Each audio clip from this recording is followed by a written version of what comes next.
You are now listening to the Living Numbers and Tony Rambles. Tony Rambles. Tony Rambles. Rambles. And the Living Numbers Podcast. Hey, Tony. There he goes. What's going on, Richard? Oof, look at your background. Well, you've got the great pinball machines, so. Tony, I really appreciate you taking the time and putting those questions out. You're a definite pro, more than prepared. And I was really having the tough time of giving you the 5 favorite arcade retro games. I was cracking my brain, but I think I got a pretty good answer for you. So I was looking, depending on my research and what you do, that's always kind of how I tailor, what the episode is going to be about. And I was looking at like top 5 selling, like the best sold arcade games. But we could definitely talk about like that your favorite. But I do know my favorite 5 games, which will definitely date me and people will respect my taste. Oh, absolutely. I've been a gamer since probably Super Nintendo. I was doing a lot of watching because my dad and my older cousins, they were doing most of the playing. So your dad and I could go back old school retro from Asteroids and Pac-Man and those sort of games. See. So gaming is always going to be. I'm 33. Oh, all right. I'm 49, about to be 50, but you're definitely way ahead of your time. When I was 33, I wasn't doing what you were doing. So, man, we all gotta, try to find our niche at some point. Hopefully sooner rather than later. But I love this, man. This is awesome. Well, you're good at what you do. In fact, it inspired me enough to reach out to you. See, you're going to get my best today. I'm going to give you everything, all my special songs. Glad. I was listening to you on a couple of other podcasts as well. So I'm like, oh, this is going to be electric. Like Richard, he's a talker. He's in communications is his thing. He's got the degree and all of that stuff. So I'm like, oh, this is going to be fun. We are not going to compromise ethics, values, or morals. I'm not going to teach you how to lie, but I'll definitely tell you to call people out when they're lying to you. And we're just going to compare notes today, man. It'll be like a Lennon-McCartney. We'll just keep going back and forth. Oh, man, you can't call me Lennon or McCartney. I'm not there yet. Sure you are. I know you're thinking 30, 45. Bro, I can go a whole hour if we're running. You just let me know whatever you want me to do. I got the time. All right. I think we're ready. This is the Living Numbers Podcast, and I am your host, Tony Rambles. Thank you all for watching and or listening wherever you may be. Of course, we got to do our housekeeping first. You can find us on YouTube, Spotify, Apple Podcasts, Breaker, Radio Public. I'm everywhere. Anchor, which is where I post everything. Make sure you follow me on TikTok and Instagram at _Tony Rambles _. You can email the show at oneTonyRambles@gmail.com. If you're watching on YouTube, make sure you like, comment, subscribe, share, all of those great things. And I have a wonderful guest for you all today. I can already, this is going to be great. I just know it's going to be great. It's going to be awesome. So when I do these and I send my notes over to my guests, what I do not send over is the intro that I have for them. And so Richard is going to hear me introduce him, and then we'll see what he thinks about it. So here we go. Hailing from Philadelphia, Pennsylvania, the city of brotherly love. He holds a bachelor's in communications and Spanish. He also holds a master's in phonetic, semantic, and rhetorical delivery, both from the University of Arizona. Go Wildcats. Founder and CEO of Costa Rica Call Centers, CCC, where his state-of-the-art facility houses 150 agent seats, a limousine, and 11 restored American pinball machines for free use by employees.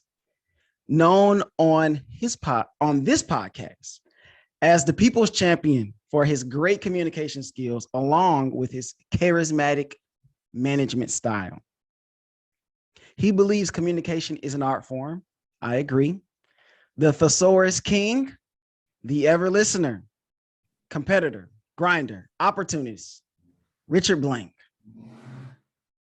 What do you think? Tony, I think I'm actually speechless. I cannot thank you enough for that amazing introduction. I guess we're just missing some trumpets and a red carpet. Yeah. But besides that, my main man, that was incredible. I really thank you so much, Tony. Well, I pride myself on doing my research so that I know about my guests when they come on. And when I listen to you on other stuff, I just grab these little tidbits. So you're on the podcast talking about telemarketing and sales. Yes. And so one thing that you said is you have to be a great listener, because you may be on the phone with someone and you never know what you can hear in the background that will help you to connect with that person and then be able to, then dialogue and, your whole 30-second breakdown. I was like, this dude is magical. So we're going to start here. Our first number. Yes. Because I've lived abroad before as well, and we're going to talk about that. Okay. Our first number is $119 a month. I believe that was my storage bill when I pull all of my stuff in storage, my wife and we moved over to China. Oh, wow. For a year. This was 2016. I had just graduated college. I was working at Chase Bank, and I was like, do I want to continue doing this? And the answer was no. And so I moved. We just did it. And so I want you to now kind of share your story, a little bit of your background, being from Philly. And so how'd you get to Costa Rica? My favorite question, Tony. Thank you so much for I know. My story begins in Northeast Philadelphia back in 1991 when I graduated the proud Abington High School. Now, most of my friends, Tony, were going to Ivy League to study medicine, law, engineering, and architecture, but I guess I was a dreamer. I wanted to double down on my favorite class, which was Spanish. So I decided to go to the University of Arizona to be a Spanish communication major. During college, I needed experience, so I interned for Telemundo for 2 years doing promotions and public relations. Post-grad, I landed the coolest job, the importers of Corona beer. So I used my Spanish, promotions, public relations, and sales to land accounts in the Southwest of the United States. But when I was 27, back in August of 2000, a very good friend of mine offered me an opportunity to come to Costa Rica for just 2 months to teach English at his call center. Who wouldn't say yes to that? You know this, 1 in a million opportunities you and I are going to take. And so I took that opportunity, worked there for 4 years, learned the business, and in my mid-30s, threw my hat in the ring, started my own center, and here we are today, 14 years later. Man, that's the Cliff Notes version. I'm sure there are all kinds of intricacies, and I listened to your keynote speech for your high school. Did you? And just so many nuggets in there. So I want you to do this. I want you to compare. Yes. Philadelphia, like growing up, Northeast Philadelphia and Costa Rica, like what are the comparisons and the contrast? Because I definitely have my own, being from Detroit and now living in Houston and then moving to China. So what are your like biggest things that were, oh crap, I really have to make some adjustments here? Tony, my good friend, the first thing is the things that we hold so dear in Philadelphia really doesn't mean anything when you move outside the country. So it's really about your essence. But I prepared for this. The first impression I gave to the Costa Rican Ticos was not only an open mind, but I mastered their language. So I showed my dedication, my structure, and my commitment to communicate with them and open those doors. Let's talk about Philadelphia for a minute. I give my friends the utmost respect and credit, plus the principals of the schools and the teacher of the school, because there is something about Philadelphia, and I do respect your Detroit, but Philly's got a special sauce to us. And so my friends were confident in regards to athletics and academics. We were cool when it came to hanging out with friends and going on dates. And it instilled in me the sort of self-confidence and self-reliance that my friends did because they were just at such high levels and raised the bar in everything that it made me compete. But the one thing about Philadelphia, and I guess Rocky took it, is going the distance. In Philadelphia, we go 15 rounds. We might get beat up, but we're going the distance. And there's that sort of grit and that sort of courage and heart that I needed to take that step to move abroad like you did with China, I did with Costa Rica. But how about this? Our great-grandparents, and I'm not sure of your family, but mine came from Europe. So my great-grandfather came from Europe to the United States, learned a second language, was an entrepreneur. And so when my parents at 18 said to me, Richard, what are you doing? Why aren't you going to Harvard or Columbia Business or Washington Lee and study finance like my family? I want to do it like great-grandpa. I'm still a Renaissance man, maybe a romantic. And I wanted to take the chance in myself. And so I just kept doubling down on all of my passions. And I guess through good faith, it brought me here today. The stars became aligned, Tony. Who was your coolest friend growing up? I got so many, but I guess my oldest and best friend is the one that grew up on the street with me. His name is Danny. He was literally about five doors down. I used to have dinner at his house, and my brother was best friends with his older brother. But my friend Danny went to Penn, and his brother is one of the top doctors in Philadelphia. And so I'm dealing with somebody that was super smart, but also super cool. So those are the sort of things that instilled in me that, fortunately, growing up, I had such quality as a best friend growing up on my street, which assisted me. But I also made additional friends, once again, in high school and in college. But I guess someone that I've been friends with almost 50 years has been there for me my entire life. And so, yes, my friend, that is one of my greatest people in my life. Hey, shout out to Danny, because you need those aces in the hole. Like, if there's anybody that you can call, like, there's always a guy like Danny for you. For me, that would be my brother Keith.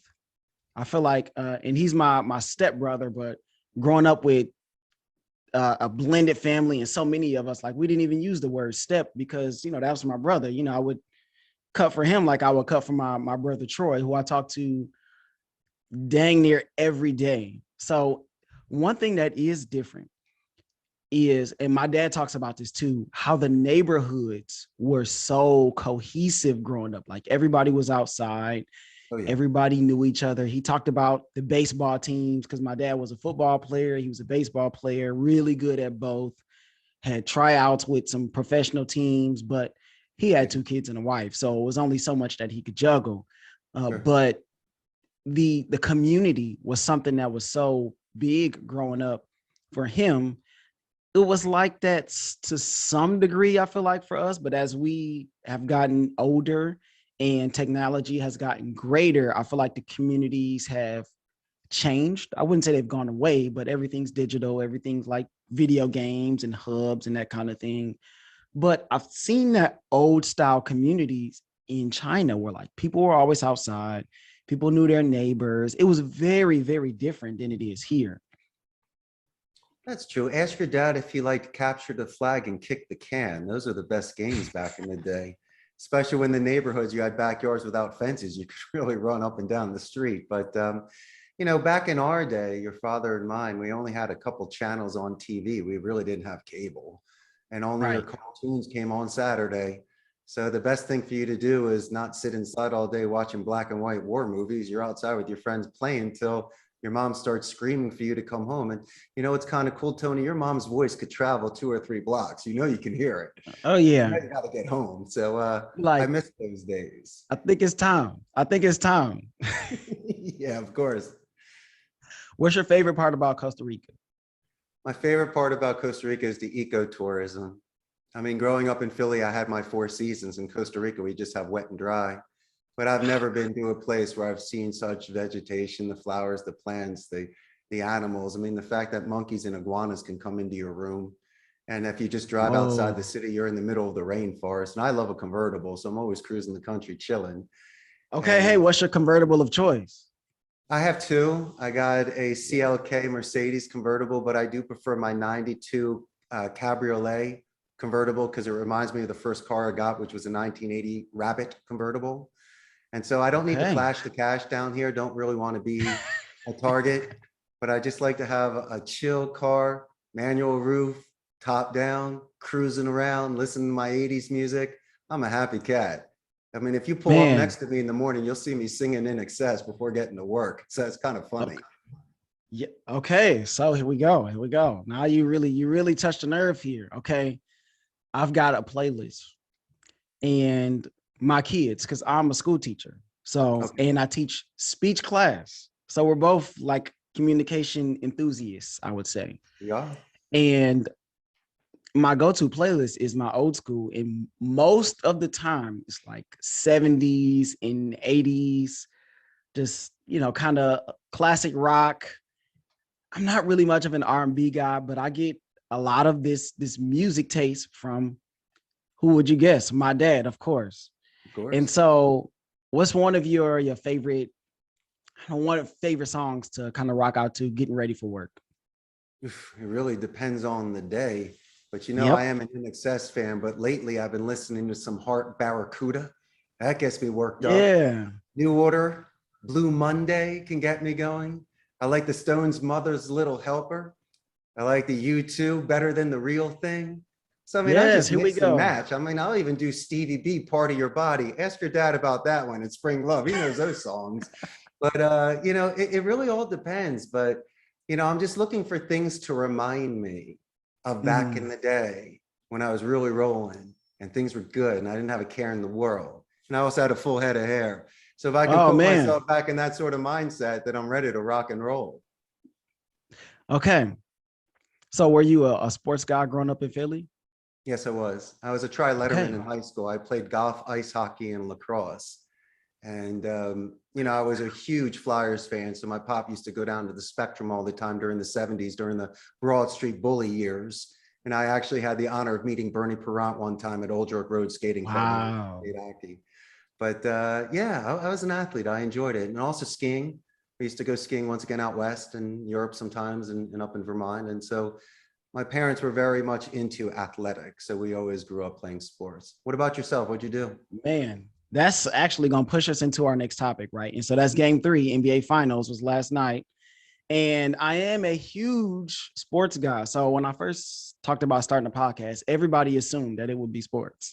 Okay. And they were not off base to make that assumption. But I said, well, I want to talk about like whatever I want to talk about. I don't want to just be kind of cornered into sports. So I grew up playing football. My dad was all football all the time. I grew up watching Barry Sanders, obviously being from Detroit, Oh the yeah. best running back of all time. All time. And I grew up with the San Francisco 49ers with Jerry Rice and Steve Young. Like Joe Montana was a little bit before I was watching Mm-hmm. football, but Steve Young was the guy. And then like Jeff Garcia, who nobody remembers. And I love those 49ers teams with Jerry Rice because he just went about his business. And you look at his numbers, they far surpass everybody else's as far as receiving. It's ridiculous.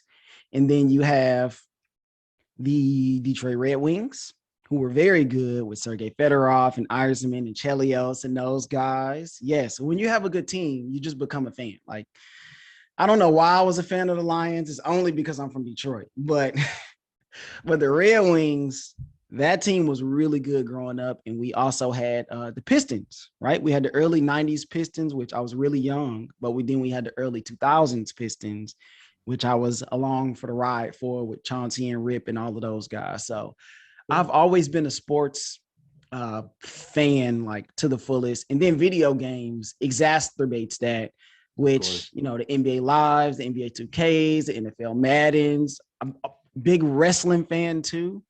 Very cool. So I've gotten back into wrestling a lot more than I would say probably in the last 10 years. Once the pandemic came around, I go back and watch old wrestling matches all the time. Mm-hmm. So huge sports fans. Are you watching any of the playoffs right now? I do. I enjoy the playoffs, and you're going to love this. Back when I was at the University of Arizona, I was Yeah. a roommate with Khalid Reeves, who was a first round pick in '94 draft. And also, I lived Wow. with Ben Davis when he was a rookie for the Suns. And so Get out of my here. cousin Joe was very good friends with them and needed certain minders to make sure that they stay out of trouble and be at the top of their game. And it was just amazing living with these incredible, not Division I, these are some of the best athletes in the country. And seeing the different side when they're off the court and ESPN's not interviewing them, they're probably the most humble, down to earth, hanging out, playing video games with you, eating some food, just chilling. And we're still such good friends to this day.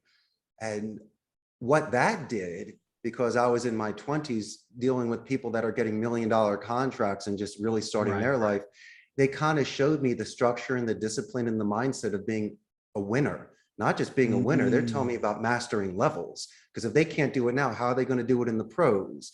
And then you got to see how they treated people, because everyone is just telling them how amazing they are. And they kind of didn't like that. They just wanted people to be real with them. And that's why I was capable of being an excellent roommate with these two gentlemen, because I'm not following sports like you did. I enjoyed it. I can't throw out stats. I was just their buddy Rich, just there to hang out, and just drive around town and chill with them. So I think it was more of a release and escape from their very chaotic and hectic world that these two men were in. Like, Rich doesn't want anything from us. He doesn't need anything from us. We're just buddies. That's it. I think we all need, those kind of friends. Like you talked about your crew growing up. And did you ever play basketball with those guys? I would shoot around, but once again, it was almost embarrassing. It was more like, it was like a pity part. I was last picked, right? But that's okay. I don't mind getting assists and keep passing the ball and just put me out in right field picking daisies. I'm that kind of guy. But as I say before, it was just a lot of fun just seeing these individuals at such high level. So I would ask certain skills, how do you hit a certain jump shot and what do you do for layups? And one time Lyd showed me what the playbook was that Lute Olson showed him. And I'm looking at those, and this man is memorizing hundreds of pages of plays. And I realized these athletes like your father, they make it look easy on the field and in front of the cameras, but the amount of time they spend watching tapes, running plays in the weight room, eating, resting. It's incredible. It's almost like a full life commitment. The commitment, yes. Yes. And it's not just it's not like even a boxer. You have a team behind you, have teammates that depend on you as you depend on them. And so it really is almost like an honor code that you go all the way and you don't quit. And this is what you signed up for. And I know that your ribs hurt, your legs hurt, your head hurts, but you got to keep fighting forward. This is what you're doing. And so I got to see these men with such vigor and resilience. And it almost inspired me, not physically, but mentally, to do it in my own fields. And if they could do it, I could do it. And I thought that was an incredible example for them. And you don't have anybody like physically trying to knock your head off. So that makes it a little bit more easier. That's right. So I was actually, that made me think about like Kyrie Irving and the whole situation with him, where everybody is called to really sacrifice. You're a part of a team, and especially if you're one of the best players on the team. And he kind of refused to get the vaccine, for whatever reason. But it really put a damper on the team as far as their plans and being able to go forward and trying to be the best that they can be. So you run a business, right? What are some things that you try to do to help everyone be a part of the team and learn how to sacrifice for the greater good of everyone? Of course. I mean, I look to delegate. I will always promote from within. I'll bring specialists in for the IT department, but it could be your first day or your 10th year. If you are shining, if you're showing initiative, if you're being responsible about showing up on time and doing your job, I will find many, many ways to promote you, even if it's as simple as coaching, side-by-siding, doing some classes, or even supervision. And so in order for me to expand and scale, I need people with me. And I almost prefer, Tony, not to bring in someone with 10 years of bad habits that, might have a good shot, but they're a problem in the locker room. I might like somebody that's bilingual because they're intelligent, may never used a phone or a CRM before in a call center. Who cares? That's a 1 hour's worth of training. But I can teach you that stuff. Well, man, we can mold them. We can mentor them. They could be like our pledge and our squire. We can really pass down what's going on and the tips and the tricks and the shortcuts to get them even closer. So I've been more than willing to pass it forward if someone is going to meet me in the middle. Right. I've been disappointed more than angry. From time to time, people will peace out on me and not give me a 2 weeks notice after working for years. And I got to ask this question, Tony, why can't you look in my eyes and say, thank you, Richard. We had a good 2 years together. What did I do? And Right. so, as I say before, a lot of this generation is someone who's willing to show me business ethics and being forthright with me. Those are the individuals that will give the foundation of my organization and allow me to continue to grow. Yeah, we're looking for the right people. Like yeah. the training, how to do the job. I can teach you all of that stuff. But ethics, character, someone who's willing to work hard, someone who's just good with people. Like those are the things, those are the invaluable skills that not many people even understand or take into account. Because I have kids in class and they'll go, well, Mr. Franklin, I get my work done. It's like, well, time out here. And I got one student, he always says, hold on, Mr. Franklin, flag on the play. If he doesn't like something, I really like that. That's always funny to me. Shout out to Joe. Okay. But I tell the kids, I'm like, it's not just about doing the work. How well do you work with others? Okay. Is the work done on time? Okay. Are you someone that people like or someone that people don't like? Are you antagonistic? Okay. All of these other things make such a big difference, right? Because we would rather work with the people that we like as opposed to the quote unquote most talented person, because the job, a lot of those skills you can get better at, right? But True. Being the people person, you can get better at that stuff, but some people is more innate, it's more natural for them to just kind of get along with people. Would you agree with that sentiment? Nature and versus nurture. I believe that once somebody puts empathy in their organization and in their sort of equation and who they are, it makes it much easier. As I mentioned, they could be coming in from another environment, let's say another sports team, where they were screaming at you, yelling at you, and that's okay, that might work, but it might not work here. And so in Costa Rica, it's a very strict Catholic country, and I want to make sure I can fulfill the need of the agent. So if there's something that is out of character for them, not in their profile, or something they're uncomfortable with, they will pass. But in this environment, as I say before, empathy and compassion is very important. But I've also created something else, my friend, which assists me in building this company culture. I have a gamification culture. Yes, let's talk about it. Retro machines. And so I have a neutral environment, Tony, where people can meet each other from other departments, let off steam, recharge batteries, and even hang out with El Jefe for a little bit. So don't tell me that through play is when relationships are built, attrition gets reduced. And instead of just absorbing, now people are contributing because their mind is in a certain area. And how about this? You've seen athletes, instead of sitting down on the bench, they might stand and pace because they want to still be warm. In between breaks and lunches, instead of a cigarette, Instagram, or being by yourself, if you're doing hand-eye coordination on my classic pinball machines, chances are you're going to go upstairs even ready to go much more. You're not doing a cold start. It's almost like passing the baton. You still have your momentum. And I believe in those sort of things. You come in, and at the end of the 8-hour shift, you should be exhausted because you gave it your all. I just don't like starts and stops. It's very difficult after a heavy lunch at McDonald's. You want to pass out. But some people that eat well and play a little bit of a game, they come back even stronger in the second half. So I'm glad you brought that up, because that's one of the pieces that we talked about, and that I'm really, really interested in, because I kind of do something like this in my own classroom. All right. So I have just like card game. So I have 2 sets of Uno, I have playing cards, I have Jenga, and this game called Distraction is really good. They never know how good it is. I always tell them, this is the best game here. You just don't know it yet. So I have all of these games because my goal as the quote unquote speech teacher Yes. is to try to get these kids to learn how to work together. And I feel like the easiest way to that road is to get to know each other. And the easiest way down that road is playing games. Because when you play games, I mean, usually when you're at a party, you're playing games, what are you doing? You're talking, you're chit-chatting.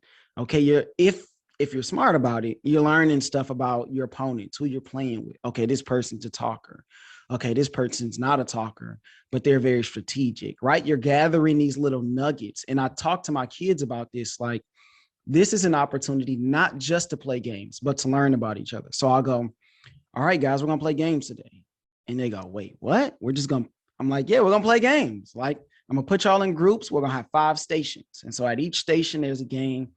And I say every 3 minutes. I say, all right, I'm gonna stop you and I'm gonna ask you somebody in your group about someone else.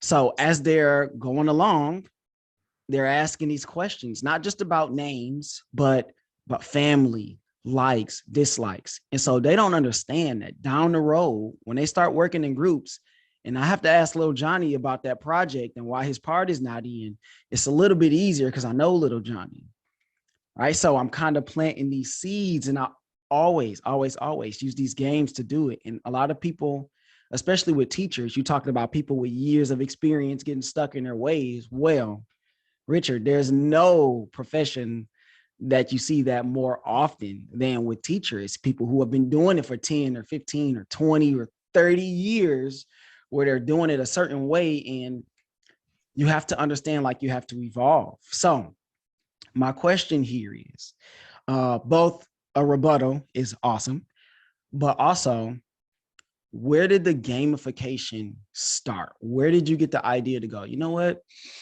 Maybe I want to bring some games in here, not just for morale, but now to use it as like a training tool.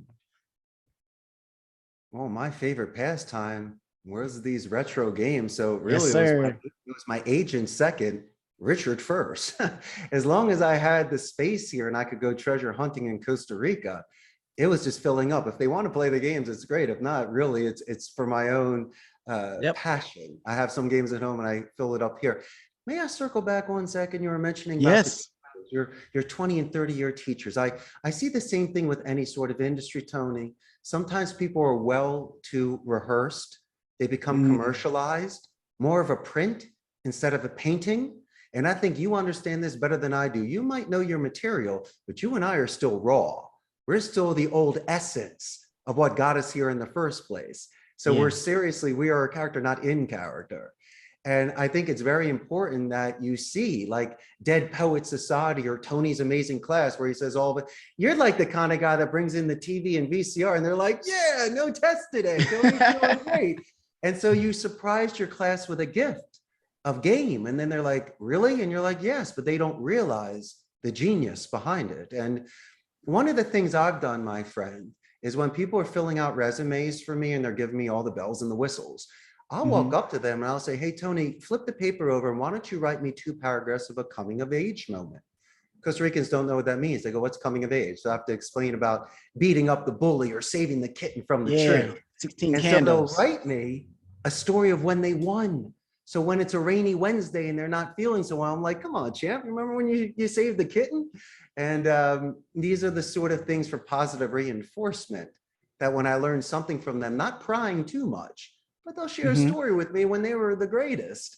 And I'm definitely going to use that to recharge their batteries when they need it. Absolutely. And I think, and I do it as well. I'm always talking. I'm always, what's going on? So this story, we were coming back from spring break, and usually a lot Where'd you go for spring break? I mean, that's the main question. Where did I go for spring break? I don't think I went anywhere. I think I was Where doing was this trip some for spring recording. break? Oh, you were just staying home and then everyone came back from okay. Yeah, my kids were coming back from spring break. Okay, that's cool. And a lot of times the assignment for a lot of classes is, what did you do over spring break? Write it, whatever. And so I have my kids get in groups because I'm always making them in groups more often than not, because it's more important that you know how to work with other people than work alone. Sure. I go, okay, I want y'all to talk to each other about spring break. And I want y'all to make a song that includes everybody's spring break in it. Very They go, cool. Mr. Franklin, are you serious? We don't write music. What's happening? I'm like, guys, like, I don't want to just hear boring stories about spring break. Okay. I don't want to hear, oh, I just stayed at home. I didn't do anything. I played 2K, whatever. I'm like, come Yeah. on, guys. Now you got to push yourself. You got to challenge yourself. I know you can do it. You listen to music all the time because they always got their earbuds in. So I'm like, okay, come on, you can do it. And so I just encourage them, and they actually go ahead, and a lot of kids, and some of them, they make some really good stuff. And I go, see, you didn't even know that you can make that great song, but I pushed you to do it. I always find that Oh, when man. people do outside of their norm, like learning music, learning art, writing, it's different. So they're working other areas of their mind. And as you say, you are unlocking this additional creativity that they have. Man, I want to have fun. Like, I don't want to be somewhere where it's boring. I worked in other industries. I didn't start teaching until I went to China. So I was what, 28? Okay. So I started teaching a little bit later on, where I already had the opportunity to do some other things that I didn't want to do. So I knew that teaching was what I wanted to do, where I wanted to be. And so I'm always looking at, how can we make this fun? Like, okay, yeah, they have to learn, but I don't want this to be boring. I don't want to be bored. They don't want to be bored. So let's see if we can figure this out. And obviously, it's easier to do that with a class like mine, where it's just about communication and interpersonal relationships. That's pretty much what my class is about. So there's a lot of ways that you can go with that. I'm sure that it may be a little bit more difficult to do it in math, where you have some technical things that you have to learn specifically, and they could be very difficult. But I think if you have the right teacher in the classroom that is not just thinking, how can I make this easy for me, or how can I just get the information across and not think about the other side, because we've all been students before. All right. So you got to think, I've been in that classroom sitting bored out of my mind. And now the kids can they got the phones. They can just pick those phones up. And that's always man, the battle with phones in schools is crazy. I don't even want to talk about it, but it's a different day and age. So you have to engage. And so I'm always trying to engage. I'm always walking around like, hey, what's up on your phone? What is this TikTok about? What is that? They always like, Mr. Franklin, do a TikTok dance with us. I'm like, guys, I'm a teacher, right? As fun as that may be, I have to remain in the, the authoritative figure in here. And if I'm start dancing with you guys all the time, like, I don't want to go down this road, but I did do one. If the entire class does their homework and the entire class gets an A on a project that is a little more difficult than normal, the reward that you get is that Tony's going to dance with you. So it's not like you're being a clown or you're being taken advantage of. No, you can make a deal with them. I'd love to see Tony do a dance. And what we're doing is we're dancing to success, kind of like an icky shuffle.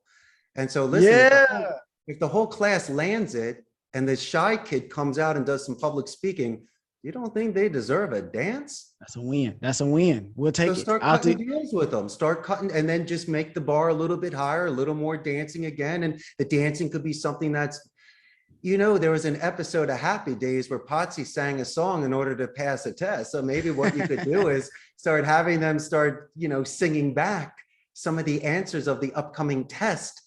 And it would be interesting for you to start the rhythm and see if people can learn that way. I mean, once again, Tony, you're tapping into your genius. And I don't want you to be the traditional teacher. Obviously, you're doing things within certain parameters and borders here. But once again, you're cracking codes. And obviously, you love what you do, which means that you are a real teacher. Yes. Yes. I always say I'm a real teacher because, sometimes when they see Coach Franklin, they go, oh, it's a coach class. I can kick my feet up.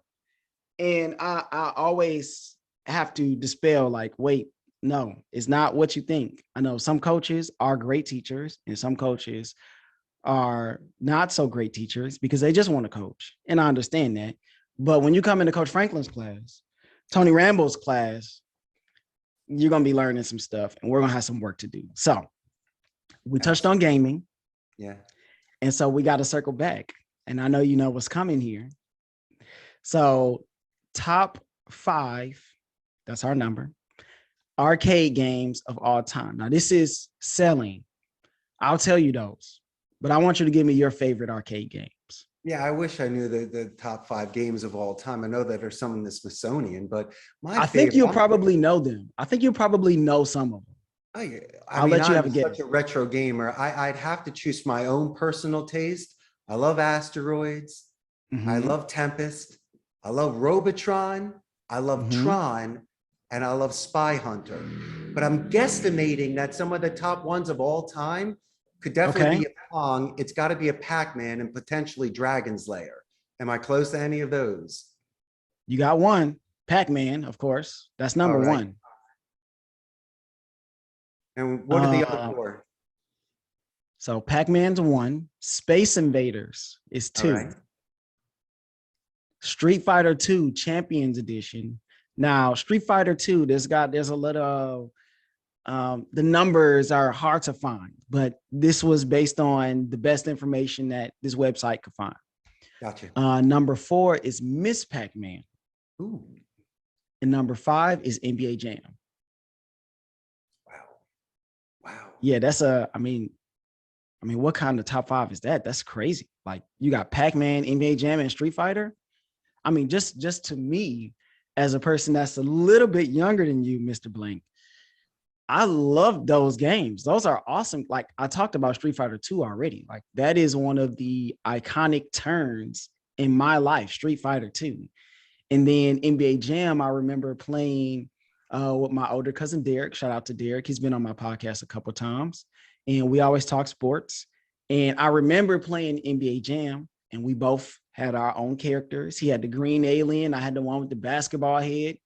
And no, it was NBA Hang Time, which is I basically NBA understand. All Jam right. on console. Gotcha. And so, but these games like just trigger a different time in my life. And some people go, "Oh, where the times were better." I love the time now. Like what I get to do now is awesome. Well, there's a huge difference between these home consoles of your Xbox and PlayStation and even your NES back in the day, in television, Mm. Coleco, Atari, Mhm. Vectrex during my years. But when you have the actual machine, and I'm even talking It's about the different. pinballs as well, there's a huge difference from the marquees to the cabinet art to the button placements. I mean, everything. And so it is a real experience. And as I say before, you and I are hoping that it comes back again, these arcades, and people go there to enjoy that because there's some of the most amazing competition when you're live at those places. Yes. It's so different. It's so different when you got the person standing next to you and you're just giving it to them and they have no answers.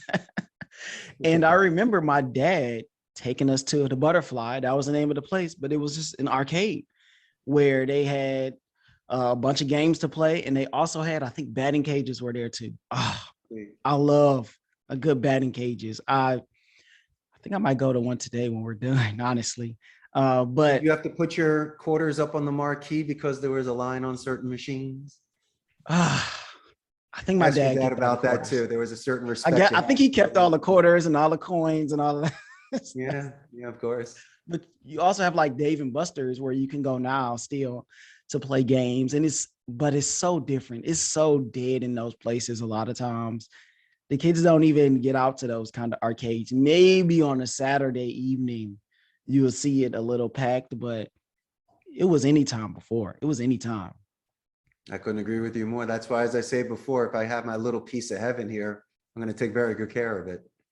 I would implore you to do so. Okay.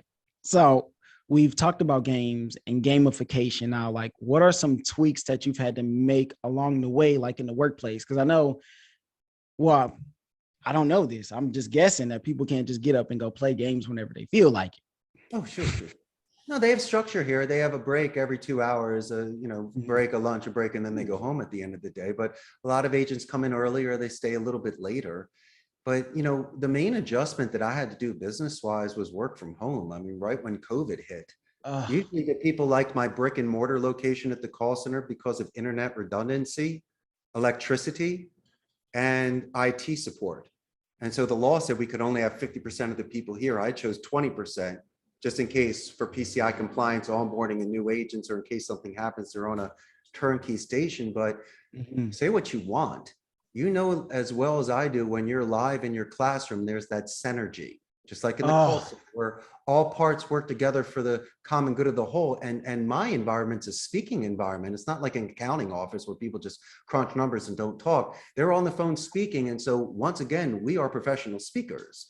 And so when people are working from home, they kind of, it's almost like working out at home. You can still have a good workout, but if you and I are working out in the gym, you know you're going to push me another it's different. 3 or 4 It's different there. And so I feel that we're missing that, the essence of what a call center brick and mortar does. But we made the adjustments. I mean, there's open channels. We communicate and do the Zoom, but you and I both know there's a huge difference between live and virtual. Oh man, I mean, teaching from home, I hated it. I hated it. I could not wait to get back to school.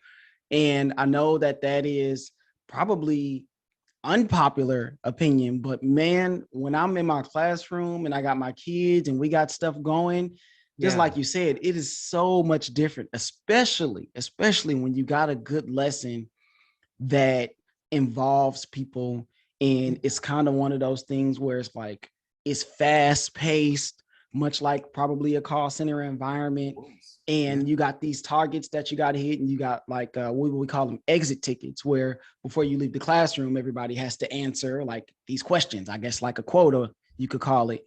And when you get to the end of that class and everybody's like, oh yeah, well, this is what we did, this is what we learned. Okay, well, how'd your group happen? Well, ours didn't go like that, it went like this. And so I missed that so much. And it's just not the same online, because online, there's no accountability, really. Kids could turn the cameras off and just pretty much go to sleep. And a lot of times, districts and schools are just kind of imploring you to not go all the way with the kid as far as their grades are concerned. It was really like, help them out. It's a tough time for everybody kind of thing. And, I don't want to get myself in trouble, but it wasn't the biggest thing that people were pushing. It was really kind of advocacy for the situation. But you lost it's like hitting the ball and class. dragging Johnny. You're not forcing a fit. The kids got it in them. It's just the fact that they're at home, they don't get that sort of reinforcement from you and that sort of stimulation to get them to be motivated. And I get it. And it's not your fault, Tony. And obviously you can hear through your sincerity how it affected you and affected me. And it's not like it's a punishment for them to be back there. No, this is what it's about. This is how we're able to work with each other and to be able to expand from there. And people talk a lot about the kids and probably a customer, but there's something to be said for being with the people that you work with. And being able to talk to that teacher next door, like me and the teacher next door, because we both came back. We used to be in the hallway because we had these block schedules, which we hadn't done at our school. But you have a block schedule where your class is an hour and a half instead of 45 minutes. Okay. So you go from teaching 45 minutes this school year and having everything prepared for 45 minutes to going to doubling that time. So that was a huge flip. And just think about having kids in your classroom for an hour and a half. Like, there's no way you're going to be teaching and they're going to be learning actively for the entire hour and a half. It's just not going to happen. And so me and this teacher next door, I mean, we would just have these talks just outside, just in the hallway, before class started. And because we had so much time, these talks were a little bit more lengthy. And sometimes we still refer back to it like, man, it's just like COVID times where we would just talk in the hallway. And so that is a rapport, like a bridge that we've built now in our relationship. And so and this coach is not even really a guy that's a big talker, but me and him, it would, I think even just looking now, it's like weird because like this guy is like total opposite of me. Like I'm this short black guy, I'm 5'8"-ish. And he's like 6'2", white guy, played baseball, not a talker. He likes to golf, but we have like this synergy now that we've built from being in the vicinity together. And you just can't replicate that online. Yeah, but Tony, a lot of the times you'll have naysayers and great believers, the people in your circle outside of the office, your family and close friends. And if you try to bounce ideas back and forth, once again, it just might be limited.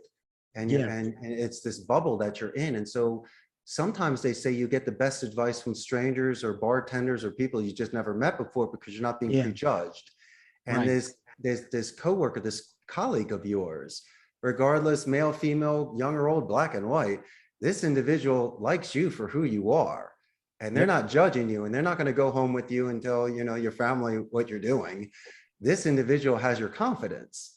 And I think over that year and with COVID and just talking about family and life, you guys bonded almost better than you could have possibly done with some of your family members. Yeah. And trust me, I bet you this individual speaks the same of you and how you guys were there for each other. So yeah, you do have that special bond, and this person is going to keep your secrets, and you can laugh and cry with them and tell them the good and the bad. And that's cool. And the more individuals you can get that can be a straight shooter with you, Tony, call the balls and the strikes and tell you to straighten your tie. Those are the ones that you keep close to you. 100%. So Yeah. we already kind of got into the COVID subject, but our number here that I sent to you, and I thought I had no idea that this number was so high. So California spent 453 days on lockdown. And that's the highest number that I've seen from any city or state or country. Yes. The only country that was closest is Argentina, and they spent 234 consecutive days on lockdown, which when lockdown happened, I don't even want to talk about lockdown. I had to find a way to get out. But COVID affects our business and our social skills and how our interpersonal communication has worked over these past few years, really. Because people talk about all the time, like these 11th graders, they were like 8th graders the last time they were at school with people. So they kind of missed like a year and a half to 2 years of socialization and maturing in that aspect. So how has COVID affected your workplace as well? You talked about the 20% capacity and not being able to really have people in, but also how did you see it affect people's communication skills as well in Costa Rica where you are? They felt isolated. They were scared. We all were in the beginning. We weren't sure what was happening.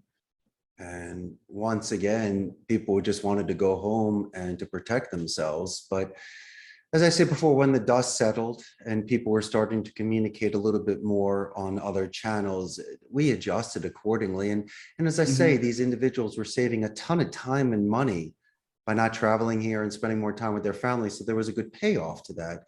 Me personally, I doubled down.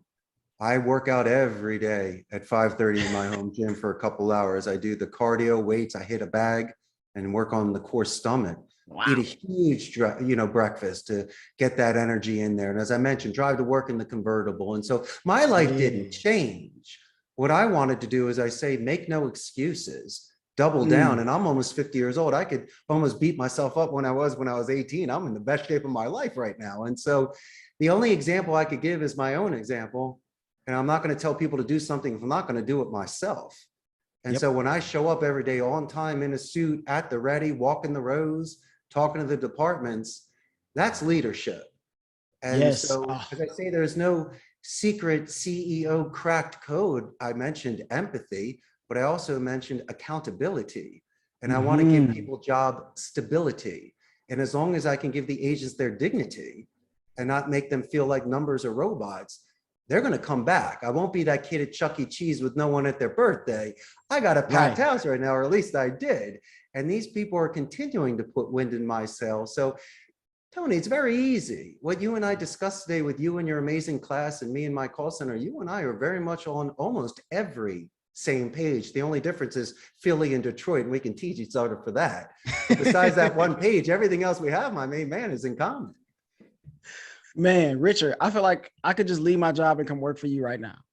You're not working for me, Tony. You're working with me. When you come in, you're a total C-level executive. I'll have you the vice president of fun. How does that sound? Oh, I know how to have some fun. Oh yeah. Okay. Wow. I mean, I just want to say honestly, like this episode has been amazing. Like I could just listen to you talk all the time. We had a good time, So didn't we? It was a good run. we're not done yet. We got my All right, last cool, thing man. that I'm I ready to close go. out. Keep asking. I got my last thing I close out with. All right. And you can take as long as you want with these questions, right? My three whats. All right. And so the first one is, what's an opinion you have in your field or outside of your field that would be considered unpopular? There is a huge misconception of telemarketers, misconception of CEOs, and people sometimes give business owners a bad rap. You've seen Boiler Room, Wolf of Wall Street, Glengarry. There's nothing wrong with people selling stock in those sort of verticals. But what you Right. see in Hollywood is sometimes not what is really the reality at a call center. And also being a CEO of a company, I have leverage, Tony. I could hire and fire you, make or break you. And some people like this sort of position to make people cry, deface them, really show your strength. That's actually the quite opposite. I think once again, you should be working with people to have that sort of synergy. And finally, telemarketing, there's a lot of people out there that not just work at call centers, but make and receive calls for companies. And as long as you show active listening, as long as you have your rebuttals, as long as you ask for clarification from people, in order to avoid any sort of rabbit holes, and especially positive escalations, where if you're speaking to somebody prior to being transferred to a decision maker, making sure verbally how incredible that person was and following it up with an email written. So if you ever have to call a company back or speak to an assistant to a principal, that individual is going to say, Tony, thank you so much for telling the principal how great I am. I can't wait to add to your momentum and transfer the call. And so these are the sort of soft skills that won't compromise your ethics or values, but will definitely increase in job fulfillment. And so if anything and nothing, and you're hearing my passion behind this, I don't need to prove anything to anybody, but once I can show you what's, in the kitchen and under the hood, maybe I am going to break some of these stereotypes and misconceptions of what it's like to do telemarketing as CEO in a call center. What's the biggest stereotype or misconception that you typically hear or see from people about telemarketing or call centers? That we call you during dinner. And if I do, Tony, we can't be friends anymore. So I promise you that's not going to happen. There's a lot of companies out there that are looking for scalability. They need people to assist them for overflow after hours or just to compare apples. And so the sort of campaigns I work with is inbound support for movies and music. I work with an incredible law firm with transportation, industrial real estate, travel industries, education. So there are so many different accounts that are out there that do need this sort of telemarketing inbound and outbound support. And finally, a lot of companies are choosing omni-channel non-voice support, where all you get to do is fill out a form or use chat. I think that's terrible. People need to speak to clients so they can have retention, they can upsell them, maybe get a referral. And if worst case scenario, Tony, maybe get an exit interview to see what I could have done to improve my services or what my competition did in order to earn their business. So as much as you're looking at the phones and these kids are great at chatting and typing, they are losing the art of speech. Hey, I have a question. Do your students write in cursive as well? Because I always encourage my agents to take notes in cursive. Oh man, cursive? They don't even know what cursive is. I love writing in cursive. So old school. I'm too old school. Your dad I almost write everything in cursive. If I'm writing, it kind of just moves into cursive because I feel like it's easier to write in cursive than print. I don't have to pick my pencil up. Just a suggestion. It's just another part of the art of speech. I don't think they teach cursive anymore. Maybe you should in your class. Oh man, will freak out over it and think it's cool, like they're writing in some sort of James Bond spy lingo. Okay, second what? If you weren't doing what you're doing now, CEO of Costa Rica Call Center, founder, trainer, you've trained over 10,000 employees. I read that as well. Not just employees, but just people who have gone off and done their other thing as well. Yes. What would you be doing if you weren't doing this? Oh, I'd be writing children's books. Oh, I got a ton of ideas. Ooh, Oh, yeah. I'm not going to give it all away, but it does okay. involve a little bit of a Rube Goldberg experiment and mini golf. Mhm. That's all I'm telling you. And the rest you'll Wow, see in good time. man, a man of many talents. I actually recently I had on a guest actually 2 days ago. That episode is gonna come out on Sunday. Her name is Jody Krangle, and she used to do music with someone who is an illustrator. And so I checked out her stuff, and it was all awesome. And she actually wrote lyrics to their music. So I'm like, wow, she's amazing. So I always love to, if I have an opportunity to pick people's brains about the creative process and how they put things together, because I look at myself as a creative as well. I feel like I've always kind of been that way. I'm always like tinkering. How can we change this? How can we move this around? Or, oh, that's really cool. Let's try this. Or I'm not good at that. Let's see what I am good at, and let me try that, like these guitars here. So yeah, the creative process is always very interesting to me. Whenever you start writing those children's books, I got to have you on again so we can talk about that. Definitely. Okay, last what? Sure. And you probably could do another podcast just about this last question. What advice would you give to someone that's in high school? So if I showed this episode or this part of the episode to my kids in class, what would you be able to tell them? Thank you. And I'm true to my 18-year-old self. I loved Spanish.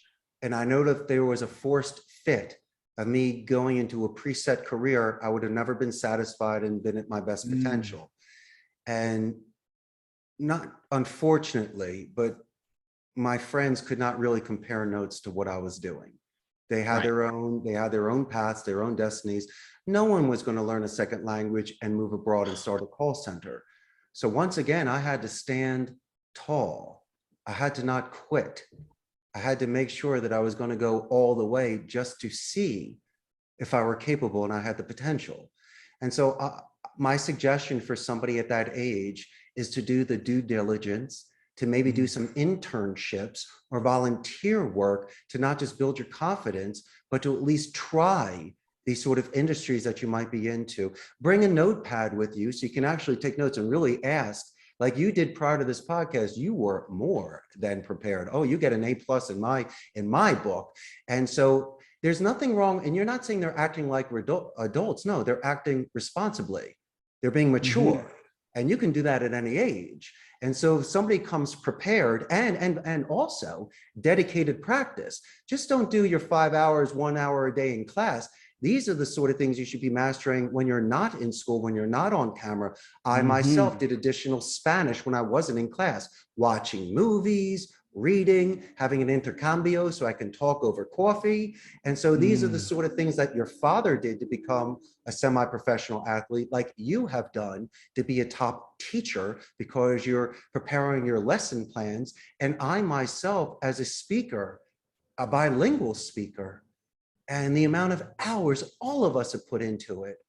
And so my suggestion for your young audience who are the future amazing leaders of this world is to do your dedicated practice, hold your ground, be true to yourself. And when you look in the mirror, give yourself 5 because you should be proud of yourself. And so those are the sort of advices that I could give to your amazing students. Wow, Richard. I mean, I can't even think of a better place for us to hang our hat. At this point, I want you to, you can plug your socials, you can plug your business, whatever you got going on. It's your time to shine. Go ahead, throw it in there. Thanks, Tony. Well, obviously I wasn't selling a thing today. What I wanted to do is just spend some good time with a friend. But if someone is interested in contacting me, and this is a main suggestion for you, buy a ticket, fly down and come visit me. That's number one. But if you want to call me, 888-271-6750. You can send me an email at CEO@CostaRicasCallCenter.com. And Tony, when this goes live, I'm putting you on my Facebook fan page. I got 98,000 Costa Ricans that are going to love to meet you. And it will give your audience a real pulse on what the business process outsourcing industry is in Costa Rica. Now, Costa Rica, Central America, north of Panama, south of Nicaragua. I'm the only democratic society. There's no standing army. All of that money got put back into education. We have a 95% literacy rate. We have the most neutral accent of Latin America. And also companies such as HP, Intel, Oracle, and Amazon are here. And so it really is a powerhouse in regards to the industry. Wow. That's amazing. You just sold Costa Rica. I mean, now you didn't know this, obviously, but my wife and I, as we came back, and we're pretty much, because once you live abroad, like your perspective is so different. It's true. Actually live somewhere, not just vacation or hang out, but once you move, stay there for an extended period of time. So when we come back, we're just thinking like, do we want to retire here in America? Like, do we want to deal with America? Because that's when all of this stuff was going on and everything was kind of happening. It's like, and so Costa Rica is actually on our short list, because one thing that we did want to do is stay on this hemisphere to be able to get back home a lot faster and a lot easier as opposed to going overseas. So there you go. I think it just made it to the top of the list. Thank you, Richard. You're awesome. Thank you, Tony. Thank you, my friend. This was excellent today. I mean, I couldn't have asked for a better episode. So everyone, make sure you like, subscribe, share, download, wherever you're listening to this, YouTube, Spotify, Apple Podcasts, wherever that may be. You can send your comments, you can rate, review, you can email the show, oneTonyRambles@gmail.com. You can follow me on TikTok and Instagram @_TonyRambles_. I appreciate you listening, and I will see you all in the next ramble. Wow.